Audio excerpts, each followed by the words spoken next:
There are two sides to every coin. The virtual world is no different. When the Wuhan virus pandemic struck, virtual learning came to the rescue of our children. It helped them continue classes from the safety of their homes. Soon their piano lessons also became virtual. So did the karate classes. Since our children could not meet their friends in person, they began meeting virtually, playing board games virtually. And before we knew it, children began spending more time virtually than ever before. Today, an average child's day begins with virtual classes. In some cases, it is followed by virtual coaching classes, virtual book club meetings, virtual gaming, virtually chatting with friends. You get my point. Today in India, children are spending up to 5 hours online every day. In the US, children aged 8 to 12 are spending 4.5 hours online. Teens are spending 6.5 hours online. How much time should they be spending, ideally, online? Not more than 2 hours. That's what the WHO or the World Health Organization says, which means our children everywhere in the world have been exceeding this limit twice over, and the impact of this is beginning to show.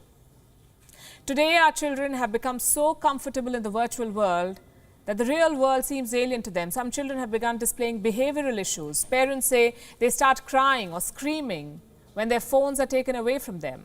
Some children get violent and start throwing things. And we're talking about kids as young as 5. Experts call it the virtual world addiction. It is making children impulsive and rash, hampering their overall growth, also taking a toll on their language skills and interpersonal skills. For over 2 years, our children have been living in a virtual world full time. To the tiny tots, it has become their real world. Ideally, they should have been boarding the vehicle to play school every morning or to school every morning. They should have been spending time with their classmates and teachers, making new friends, spending time with them in playgrounds, sharing lunch with them, visiting zoos with them. Instead, children are trapped behind the screen. They are visiting zoos and learning about different animals, but that is happening virtually. They're playing hide and seek, but their hiding space is limited to the camera frame. You know, none of this is normal. The pandemic has interfered with a child's normal learning curve. No wonder they're acting up. Around preschool is when a child picks her favorite soft toy or toy car and holds on to it even when she's eating, even when she's being put to sleep. But in this age of the Wuhan virus, laptops, tablets and phones have become that toy car. I know all of this sounds a bit dystopian. Experts say prolonged screen time also causes a sense of isolation in children. As they grow up, that feeling of isolation turns into anxiety and in some cases depression. No parent would want this for their children. But we also wouldn't want them to drop out of virtual learning or miss out on virtual activities. It's a catch-22 for every parent out there. So what can you do? How can you keep your child safe in this virtual age?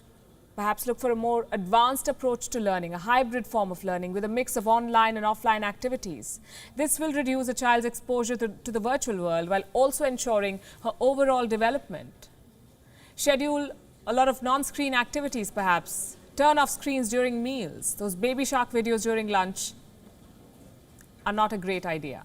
And above all, you can set a good example. Put down your phones, tablets and laptops around your children so that they learn that being free of these devices is what is normal.